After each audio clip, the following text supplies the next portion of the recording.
I am Melody, 35 years old and mother to the two most amazing children, Chloe and Noah. When my phone lit up with a text from my mom about my niece Sophia's birthday party, I was excited for a family gathering. Then I read those words, "Your kids can watch the birthday live stream." My heart sank as I scrolled to see my sister Diana adding, "Sorry, but your kids have a negative impact on mine." In that moment, something inside me changed forever. Let me know in the comments where you are watching from, and if you have not already, please hit that like button and subscribe to join our community of strong women who refuse to be pushed around by family drama. Growing up with Diana was never easy. 3 years my senior. She had always been the golden child in our family. Diana excelled at everything she touched: ballet, academics, social relationships. I still remember the countless piano recitals where my parents, especially my mother Nancy, would beam with pride as Diana played flawlessly. When my turn came, they would politely applaud my adequate performance, their smiles noticeably dimmer. Our childhood home in suburban Connecticut was filled with Diana's trophies and certificates. My achievements, small as they might have been in comparison, found their place in drawers or occasionally on the refrigerator until something more important needed the space. This pattern continued throughout our adolescence and well into adulthood. Diana married wealthy businessman Richard when she was 26. Their wedding was the social event of the season, with my parents sparing no expense. They purchased a 5-bedroom house in an exclusive neighborhood as a wedding gift. When I married Kevin 2 years later, we received a modest check and struggled to secure our first apartment. My children came along shortly after. Chloe, now 9, has her father's artistic talent and my sensitivity. She spends hours creating elaborate drawings and writing stories about magical worlds. Noah, 7, inherited my curly brown hair and Kevin's boundless energy. He was diagnosed with ADHD last year, which explained his difficulty sitting still and occasional impulsive behavior. Both children are kind-hearted, thoughtful, and the absolute lights of my life. Raising them has not been without challenges. Noah requires additional support with schoolwork and behavioral strategies. We work closely with his teachers and therapist to ensure he has the tools to succeed. Chloe sometimes struggles with anxiety, particularly in new social situations. I have learned to advocate fiercely for both of them while teaching them resilience and self-confidence. Diana has 2 children of her own. Sophia, turning 8 this weekend, is poised and precocious, already taking after her mother with ballet lessons and piano. Aiden is 6, quiet and studious, with perfect manners at the dinner table. Both attend an expensive private school and participate in numerous extracurricular activities that Diana meticulously documents on social media. Family gatherings have always been tense affairs beneath the surface pleasantries. At last Thanksgiving, Noah accidentally knocked over a crystal glass, shattering it on Diana's immaculate hardwood floor. While Kevin and I immediately began cleaning up and Noah apologized profusely, Diana made a show of comforting Sophia, who was apparently traumatized by the noise. My mother joined in, suggesting that perhaps Noah should eat at the kitchen counter to prevent further incidents. During Christmas, Chloe became overwhelmed by the noise and commotion and retreated to a quiet corner with her book. Diana later commented within my earshot that it was strange how antisocial my daughter was, wondering if she should be evaluated for developmental issues. I swallowed my anger and made excuses, wanting desperately to maintain family harmony. Kevin has pointed out this pattern numerous times. After each family event, he would drive home in frustrated silence before eventually voicing what I refused to acknowledge: my family consistently treated our children as lesser than Diana's perfect offspring. I would defend them, making excuses about generational differences in parenting or my mother's traditional values. Deep down, I knew he was right, but confrontation has never been my strong suit. Our financial situation remains tight compared to Diana's family. Kevin works as a graphic designer for a small marketing firm, and I teach 3rd grade at the local elementary school. We live in a modest 3-bedroom home and budget carefully for extras. Meanwhile, Diana and Richard take luxury vacations, renovate their home regularly, and enroll their children in expensive camps and classes. When the invitation to Sophia's birthday party arrived 3 weeks ago, I was determined to make it special. The theme was Enchanted Garden, and we spent hours searching for the perfect gifts. Chloe selected a fairy house craft kit she thought her cousin would love, while Noah picked out a butterfly growing kit. I added a beautiful illustrated book of fairy tales that was slightly above our budget but seemed perfect for the occasion. The children were excited about the party, talking about playing with their cousins and the elaborate cake described in the invitation. Despite past tensions, I held on to hope that this gathering would be different. Perhaps the cousins would bond, and Diana would see how wonderful my children truly are. Family healing had to start somewhere, and I was willing to take the first step. Then came the text that shattered those hopes and forced me to confront the reality of our family dynamic. It was Thursday evening, just 2 days before the party, when my phone chimed with a message from my mother. The message preview showed just enough to make my stomach clench. Nancy, hi Melody, about Sophia's party Saturday. I opened it with a sense of foreboding, already anticipating some last-minute request or condition. The full message read, "Hi Melody, about Sophia's party Saturday. Diana and I have been talking, and we think it might be best if your kids watch the birthday livestream instead of attending in person. Diana has hired a professional videographer who will be streaming the whole event. The children can still feel included without actually being there." I stared at my phone in disbelief. My fingers trembled as I typed back, "Mom, what are you talking about? The kids have been looking forward to this party for weeks. We already bought gifts." 3 dots appeared, disappeared, and reappeared. Finally, I know this is disappointing, but Diana feels strongly about this. She will explain. Before I could respond, another message appeared, this time from Diana. "Melody, I am sorry to do this last minute, but I need to be honest.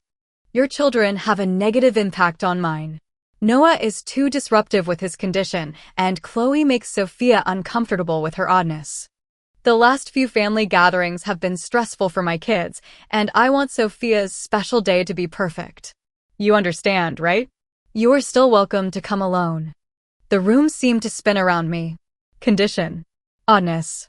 Negative impact. The words burned into my brain as tears sprang to my eyes. My hand shook so badly I had to put the phone down on the kitchen counter. Memories flashed through my mind, Noah apologizing repeatedly for the Thanksgiving incident while my mother scowled. Chloe quietly showing Sophia her drawings only to be ignored, the constant corrections and side glances whenever my children spoke or moved. I must have made a sound because Kevin looked up from his laptop at the dining table. When I couldn't speak, just handed him my phone, his expression darkened as he read the messages. His jaw clenched, and a flush crept up his neck, something I had seen only a handful of times in our 12 years of marriage. "Kevin, what do they mean by livestream? Are they serious?" I finally managed to ask, my voice barely audible. "They are not going to treat our children like this," he said, his voice tight with controlled anger. "This is absolutely unacceptable. I am calling your mother right now." I shook my head frantically. "No, please. Not while the kids are awake." I glanced toward the living room where Chloe and Noah were watching a movie, blissfully unaware of the bomb that had just been dropped on our family.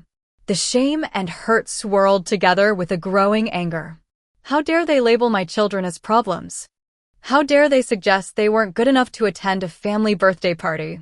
Every insecurity I had ever felt as a parent came rushing back with crushing force. Had I failed my children by not standing up to my family sooner? Had I allowed this treatment by making excuses for years? "Mom?" Chloe appeared in the kitchen doorway, her perceptive eyes immediately registering my tear-stained face. "Are you okay? Did something bad happen?" I quickly wiped my eyes and forced a smile. "Everything is fine, sweetie. Just had something in my eye." "The movie almost over?" She looked unconvinced, but nodded slowly. "We were wondering if we could have some ice cream." The normalcy of the request nearly broke me again. Here was my beautiful, sensitive daughter asking for ice cream while her aunt and grandmother were discussing excluding her from a family event as if she were defective. "Of course you can," Kevin answered when I couldn't, his voice deliberately cheerful.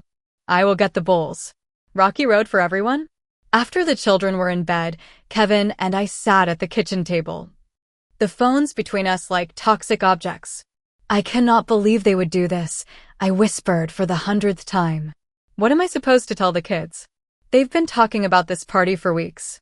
You tell them nothing, Kevin said firmly. Your family has crossed a line, Melody. This isn't just rude or thoughtless. This is cruel to innocent children. But what about Sophia? She's expecting her cousins, I argued weakly, still caught in the people-pleasing patterns of my childhood. Kevin took my hands across the table. Melody, listen to me. Your sister just told you that our children are not good enough for her perfect party. Our son, who works harder than anyone I know to manage his ADHD. Our daughter, who is kind and creative and thoughtful. They are being rejected because they don't fit into Diana's idea of perfect children. Is that really something you're willing to accept? I knew he was right, but the thought of confrontation made my chest tight with anxiety. What am I supposed to do? Tell my mother and sister to go to hell? They're still family. You don't have to say anything right now, Kevin said. But we are not subjecting our children to this rejection. They deserve better. That night, I barely slept. I replayed every family gathering in my mind, seeing clearly for the first time the pattern of subtle exclusion and criticism. I thought about Noah's face when he overheard my mother suggesting he might need medication to behave normally. I remembered Chloe asking me why Aunt Diana never put her artwork on the refrigerator like she did with Sophia's. I had made excuses, smoothed things over. Taught my children implicitly that they should accept being treated as lesser. As dawn broke, I made a decision. My children would not watch their cousins celebrate via live stream. They would not be made to feel like uninvited burdens. For once, I would choose their happiness and dignity over my family's approval. The plan that formed in my mind was bold, expensive, and absolutely perfect. The moment Kevin left for work, I opened my laptop and began researching Disneyland tickets. The prices made me wince. 2-day park hopper passes for 4 people would cost nearly $2,000, not including food, souvenirs, or gas for the 5-hour drive. It was money we did not have readily available, money earmarked for replacing our aging water heater and building our modest emergency fund. I pulled up our bank accounts and studied the numbers. We had been saving diligently, cutting corners and foregoing luxuries to build financial security. Using these funds for an impromptu trip would set us back significantly. Was it worth it? The memory of Diana's text floated back into my mind. Your children have a negative impact on mine. In that moment, I knew no water heater was more important than showing my children their worth. When Kevin came home for lunch, I was ready with printouts of ticket prices, hotel options, and a roughly calculated budget. I spread them across the dining table and watched his expression shift from confusion to understanding. You want to take the kids to Disneyland instead of the party, he said. A slow smile spreading across his face. I nodded, suddenly nervous about the financial implications. I know it's expensive, and I know we were saving for the water heater. But I just keep thinking about them watching that live stream and feeling rejected, and I just can't. Kevin cut me off by pulling me into a tight hug. This is exactly what we should do. Those kids deserve magic, not rejection. We can't really afford it, I admitted against his shoulder. He pulled back to look at me directly. I can pick up some freelance work this month. We'll figure it out. This is worth it, Melody. This is us finally putting our family first. With Kevin's full support, I launched into planning mode. I booked tickets for Saturday and Sunday, securing a moderate hotel nearby for one night. I arranged for time off work on Monday, creating a 3-day weekend of joy and connection to counter the sting of rejection. Every detail needed to be perfect. I ordered special Disney-themed t-shirts for each of us, hiding them in my dresser drawer. I bought autograph books for the children and researched which characters they could meet. I studied park maps and ride height requirements, planning our route to maximize enjoyment and minimize wait times. The planning process was therapeutic, channeling my hurt and anger into creating something wonderful. Instead of confronting my mother and sister directly, I would simply show them through actions that we did not need their conditional acceptance. My best friend Rachel called during my lunch break at school on Friday. I spilled everything: the texts, the live stream suggestion, our Disney plans. I waited for her to tell me I was overreacting or being financially irresponsible. Instead, she said, "It's about damn time, Melody. Your family has been treating your kids like second-class citizens for years. This is the perfect response, not giving them the satisfaction of your anger, but also not accepting their garbage treatment." "You don't think it's petty?" I asked, voicing my lingering doubt. "Petty would be sending them glitter bombs or signing them up for spam emails," Rachel laughed. "This is you protecting your children and giving them joy instead of rejection. There's nothing petty about that. In fact, it's downright elegant." Her approval bolstered my confidence, but I still worried about keeping our plans secret from the extended family. My mother often called the children on Friday evenings to chat, and she would undoubtedly mention the party. I decided we would need to be strategic: screen all calls and keep the children away from phones until we were well on our way to Disneyland. Friday evening. I packed our bags while the kids were playing in the backyard with Kevin. I folded the new Disney shirts carefully on top, where they would be the first thing seen when we opened the suitcases to reveal our surprise. I charged cameras and portable phone batteries, printed our tickets and hotel confirmation, and made a packing list for last-minute items. As I zipped the final bag, a text came through from my mother, "Just checking that you got our messages about tomorrow. Diana has put a lot of work into this party and wants everything perfect. The live stream link will be sent an hour before the party starts. Let me know if you're still coming by yourself." I placed the phone face down without responding. The familiar guilt tried to creep in, but I pushed it away. For once, I would not explain, justify, or apologize. My silence would have to speak for me. That night, as Kevin and I finished last-minute preparations, I experienced a moment of doubt. Was I doing the right thing? Would this irreparably damage family relationships? Was I using my children to fight my battles? Kevin seemed to sense my wavering resolve. He sat beside me on our bed and took my hand. "Melody, tomorrow our kids are going to have an amazing day filled with magic and joy instead of sitting at home watching a party they were told they're not good enough to attend. We're not doing this to be spiteful. We're doing this because our children deserve to be celebrated exactly as they are." His words settled over me like a warm blanket, and I knew with absolute certainty that we were making the right choice. Tomorrow would be about joy, not rejection. About celebration, not exclusion. About showing my children that they were perfect exactly as they were. The alarm chimed at 5:30, though I had barely slept. Kevin and I exchanged excited glances as we slipped out of bed, moving quietly through our morning routines. Everything was packed and ready by the front door: overnight bags, snacks for the drive, the carefully wrapped presents for Sophia, now destined to be delivered another day. At 6:15, we woke the children. Chloe grumbled sleepily, while Noah practically bounced out of bed, always ready for adventure even if he did not know what it was yet. "Why are we up so early?" Chloe asked, rubbing her eyes as she followed us to the living room. "Is it time for Cousin Sophia's party?" The mention of the party sent a pang through my chest, but I smiled brightly. "Actually, we have a different plan today. Something special just for our family." Kevin brought out the suitcases and placed them before the children. "Go ahead, open them," he encouraged. Noah did not need to be told twice. He unzipped his bag and gasped loudly when he saw the Mickey Mouse shirt on top. "Disneyland? Are we going to Disneyland?" He began jumping up and down, his excitement infectious. Chloe opened her bag more slowly, her eyes widening as she pulled out her Minnie Mouse shirt and matching ears. "For real?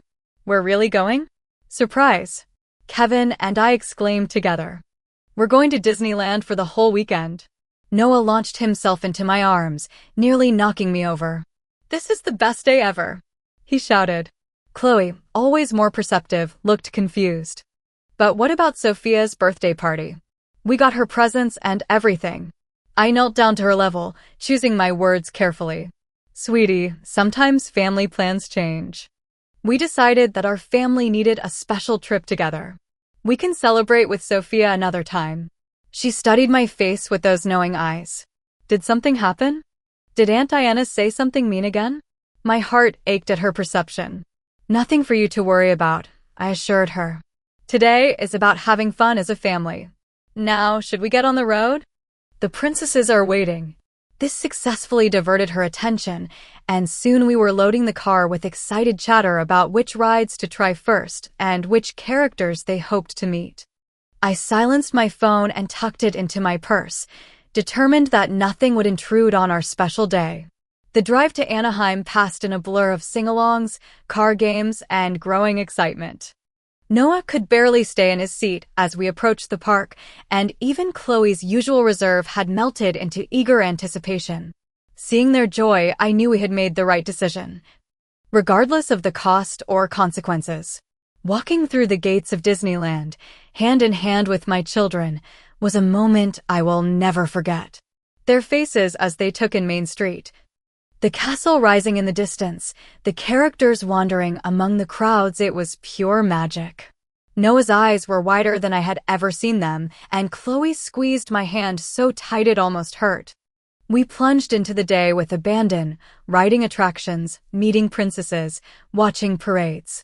Noah, who struggled to sit still for 15 minutes at school, waited patiently in line for his turn to pilot the Millennium Falcon. Chloe, normally reserved with strangers, chatted animatedly with Snow White about favorite books.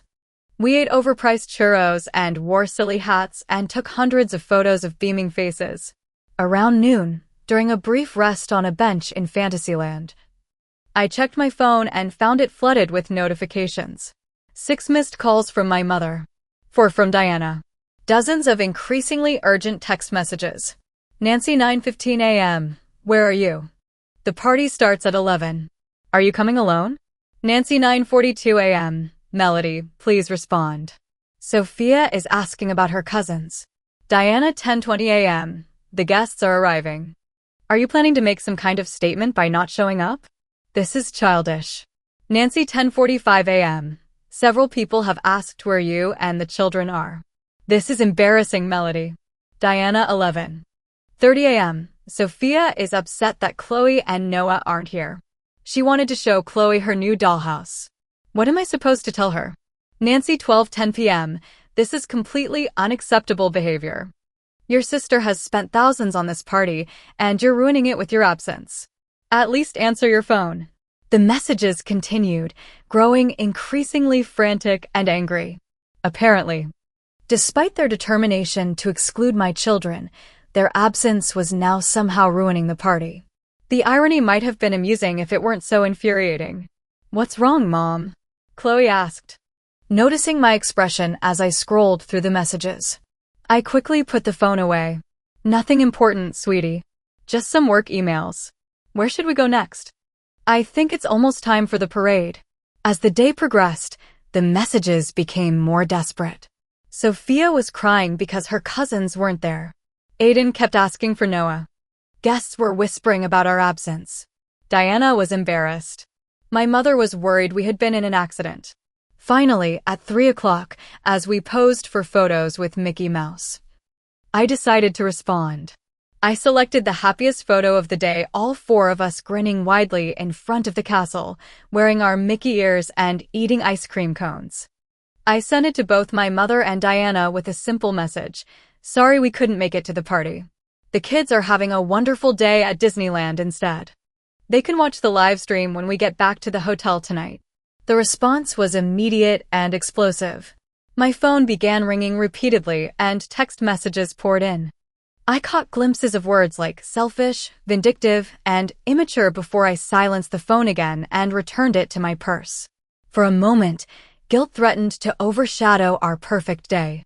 Was I being petty? Was I using my children as pawns in a family dispute? But then I looked at their faces, alight with wonder and joy, completely free from the judgment and criticism they would have faced at the party. No, this was not about spite. This was about protection and celebration. Kevin caught my eye and raised an eyebrow in silent question. I gave him a thumbs up and a genuine smile. I've never been more certain about anything, I told him as the children ran ahead to join the line for Splash Mountain. As the afternoon turned to evening, the park lit up with thousands of twinkling lights. We found a spot for the fireworks show, the children sitting on our shoulders for a better view. As the music swelled and colors exploded across the sky, I felt Noah's small hand pat my head. "Mom," he whispered loudly over the music, "this is way better than a stupid old birthday party." I reached up to squeeze his hand, tears pricking at my eyes. "Yes, buddy," I agreed. "This is exactly where we're supposed to be." After a second magical day at the park and a night in the hotel, we arrived home late Sunday evening. The children were asleep in the back seat. Mickey ears askew on their heads, new stuffed animals clutched in their arms. Kevin carried Noah inside while I gently guided a half-asleep Chloe to her bedroom. By the time we had tucked them in and brought in our bags, it was nearly 11 o'clock. I was just about to suggest we leave the unpacking for morning when headlights swept across our living room wall. A car had pulled into our driveway. Kevin peered through the blinds and sighed. "It's your mother," he said grimly. My stomach clenched. I had managed to mostly ignore the continued barrage of messages throughout our trip, sending only brief responses to confirm we were safe and would talk when we returned. Now, the confrontation I had been avoiding was literally on our doorstep. Nancy didn't wait for us to answer the door, rapping sharply the moment she stepped onto the porch. I opened it before she could wake the children. "Where have you been?" she demanded, pushing past me into the living room. "I've been worried sick. 3 days with barely a word." "We took the children to Disneyland," I replied, keeping my voice deliberately calm. "They had a wonderful time." "You took them to Disneyland instead of Sophia's birthday party? Do you have any idea how hurt your sister is?" How embarrassed we all were. People kept asking where you were. I could feel Kevin's supportive presence behind me, giving me strength.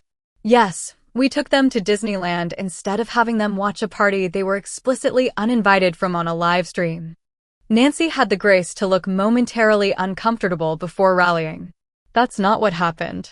Diana just thought it might be easier for everyone if the children watched remotely. Noah gets so excited at these events and Chloe is so withdrawn.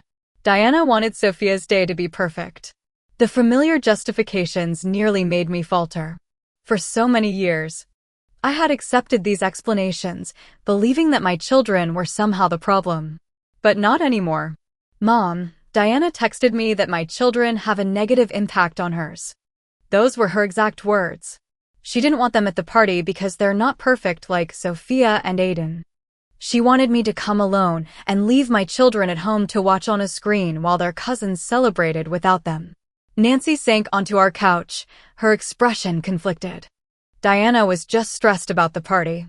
You know how much pressure she puts on herself to make everything perfect. So my children should be hurt and excluded because Diana is stressed?" I asked, my voice rising slightly before I remembered the sleeping children upstairs. I forced myself to lower my volume. "For years, I've made excuses for how you and Diana treat Chloe and Noah. I've pretended not to notice the constant criticism, the comparisons, the subtle messages that they're somehow not good enough. But I'm done with that. My children deserve better."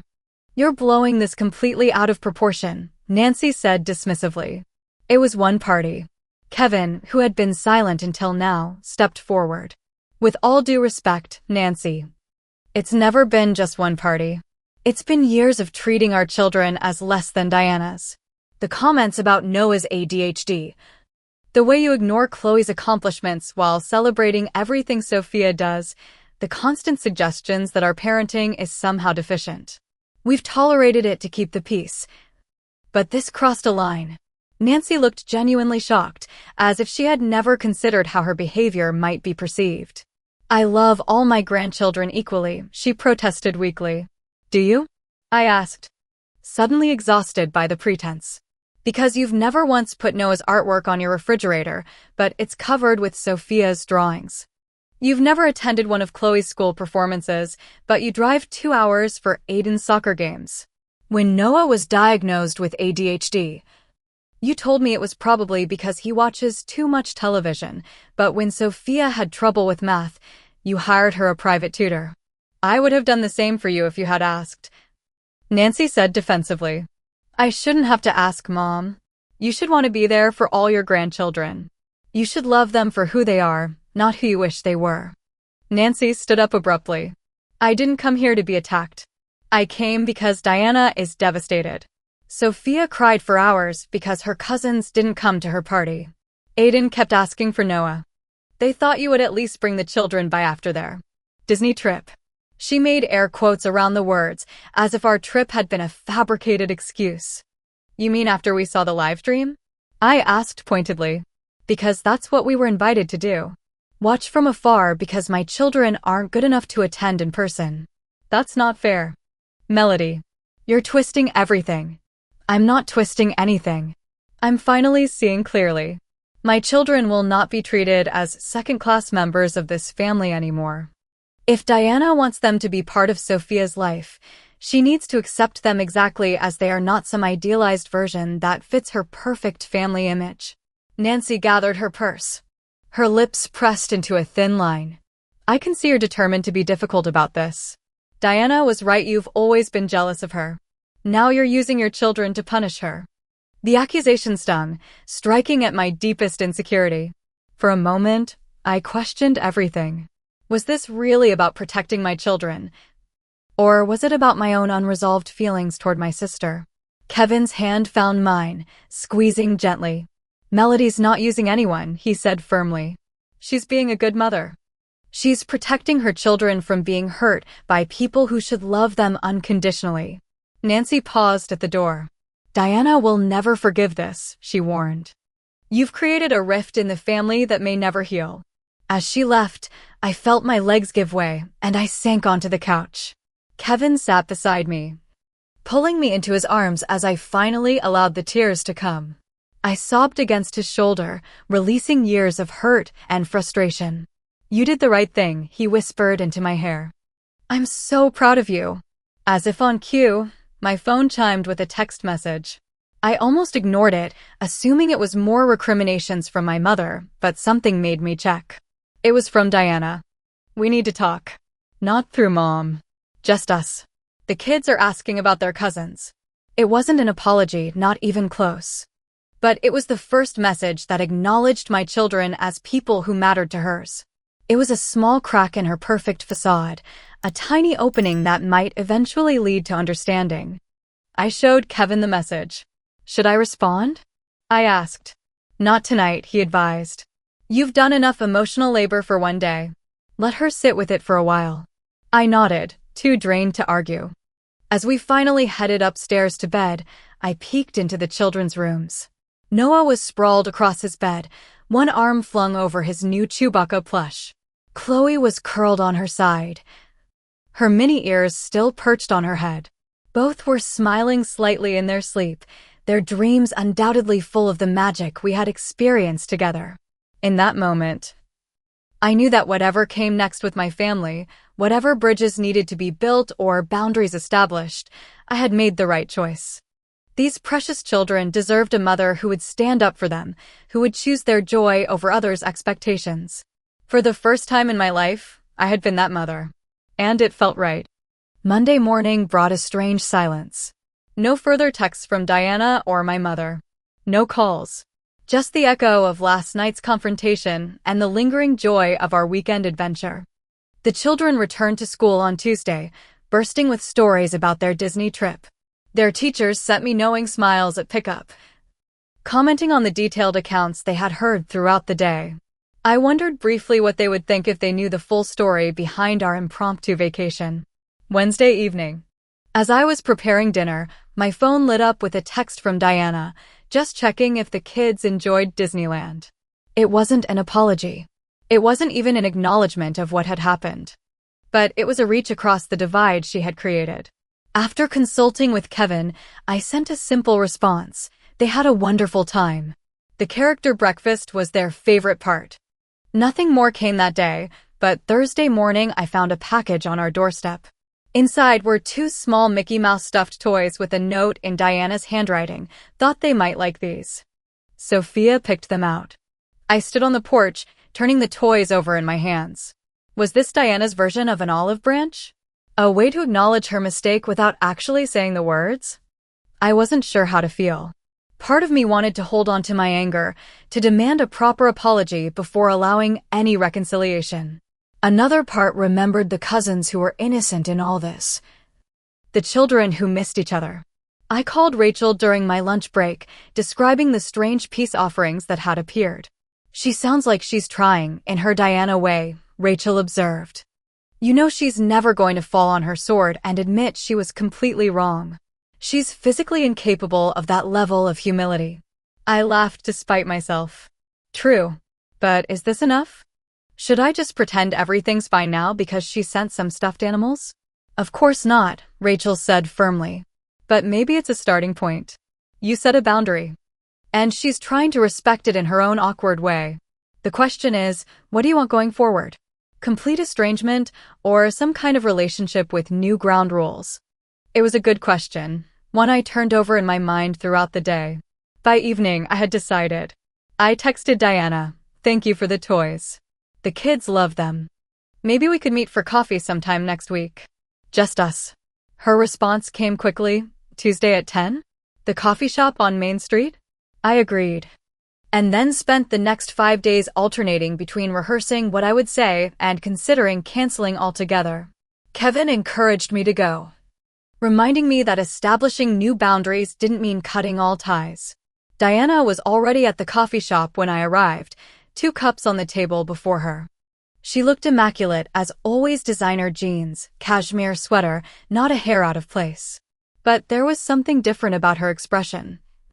A tightness around her eyes that spoke of sleepless nights. "I got you a vanilla latte," she said as I sat down. "That's still your favorite, right?" I nodded, wrapping my hands around the warm cup. The gesture surprised me. She usually paid little attention to others' preferences. We exchanged awkward pleasantries about the weather and work before falling into uncomfortable silence. Finally, Diana spoke. "So, Disneyland, huh?" That was quite a statement. It wasn't a statement, I replied evenly. It was a choice to give my children joy instead of rejection. Diana flinched slightly. "Look, I know how my text came across. I was stressed about the party, and Mom kept saying Noah might have one of his episodes, and I just wanted everything to be perfect for Sophia." I took a deep breath, reminding myself to stay calm. "Noah doesn't have episodes, Diana. He has ADHD. He's an energetic, creative 7-year-old boy who sometimes needs extra support to manage his impulses. And Chloe isn't odd or antisocial. She's thoughtful and observant. Both of them are amazing kids who deserve to be treated with respect, especially by family." Diana stared into her coffee. "I know they're good kids," she said quietly. "Sophia talks about Chloe all the time, actually. She keeps that drawing Chloe made her last Christmas on her bulletin board. And Aiden was so upset when Noah wasn't at the party. He had saved some special trading cards to show him." The revelation stunned me. My niece and nephew actually valued their relationships with my children? Diana had never indicated this before. Then why exclude them? I asked, genuine confusion in my voice. Diana sighed, looking uncharacteristically vulnerable. "I don't know, Melody. I guess I've spent so long trying to make everything perfect. My house, my marriage, my children. When Noah knocked over that glass at Thanksgiving, everyone was staring, and I just felt like I was failing somehow. Like I couldn't control the situation." "So you decided to control who could attend Sophia's party instead," I observed. She had the grace to look ashamed. "It was wrong. I know that now." Sophia was devastated when the kids didn't come. She kept asking why her cousins didn't want to celebrate with her. I didn't know what to tell her. "What did you tell her?" I asked, curious to spite myself. Diana looked away. "I told her that Aunt Melody took them to Disneyland instead. She thought that was much cooler than her party and has been begging to go ever since." I couldn't help the small, vindicating smile that crossed my face. It wasn't about triumphing over my sister, but about my children being seen as desirable companions rather than burdens. "The thing is," Diana continued hesitantly, "the kids really miss each other. Sophia keeps asking when she can see Chloe again. Would you consider? I mean, would it be okay if we arranged a play date? Just the cousins?" I studied her face, looking for signs of insincerity or manipulation. Finding none, I nodded slowly. We could do that. Maybe at the park this weekend? Neutral territory. Diana's relief was palpable. Yes, that would be perfect. Thank you, Melody. As we finished our coffee, Diana asked tentatively about our Disneyland trip. I showed her some photos on my phone, pointing out Noah's excitement on Space Mountain and Chloe's wonder during the fireworks show. To my surprise, Diana seemed genuinely interested, asking questions and commenting on how happy the children looked. Before we parted, I needed to make one thing clear. Diana, I'm willing to try rebuilding our relationship, but things need to change. My children are not problems to be managed or inconveniences to be tolerated. They are wonderful, complete people who deserve love and respect. If you can't give them that, then we need to keep our distance. Diana nodded, more serious than I had ever seen her. I understand. And Melody? I'm sorry. About the text, about everything. I was wrong. The simple acknowledgement, something I had never expected to hear from my perfect sister, left me momentarily speechless. Thank you, I finally managed. That means a lot.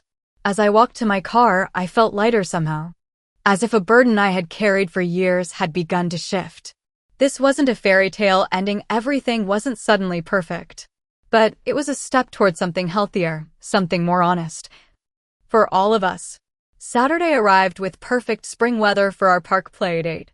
Kevin offered to come along for moral support, but I decided to handle this milestone alone.